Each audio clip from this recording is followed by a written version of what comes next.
চামড়ার ন্যায্য মূল্য নিশ্চিতে সরাসরি রপ্তানির সুযোগ খুলে দিয়েছে সরকার। যশোরের রাজারহাটে চামড়ার হাট পরিদর্শন শেষে এমনটাই জানিয়েছেন বাণিজ্য উপদেষ্টা শেখ বশির উদ্দিন।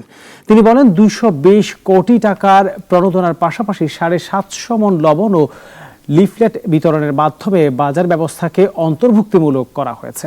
স্থানীয় হাটে ন্যায্য দাম না পেলে সরাসরি রপ্তানি পরামর্শ দেন তিনি। বলেন 3 মাসের জন্য চামড়া রপ্তানিতে নিষেধাজ্ঞা প্রত্যাহার করা হয়েছে, ফলে আন্তর্জাতিক বাজারে বাংলাদেশের চামড়ার চাহিদা বাড়বে বলে আশা প্রকাশ করেন উপদেষ্টা। এখানকার ব্যবসায়ীরা যদি মনে করেন যে ওনারা ট্যানারির কাছ থেকে মূল্য পাচ্ছেন না, ওনারা সরাসরি রপ্তানি করে দিক।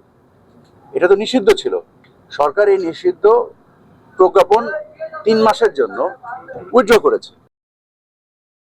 ওয়ালটন আবারও মিলিনিয়ার অফারে ওয়ালটন ফ্রিজ কিনে আপনিও হয়ে যেতে পারেন মিলিয়নিয়ার।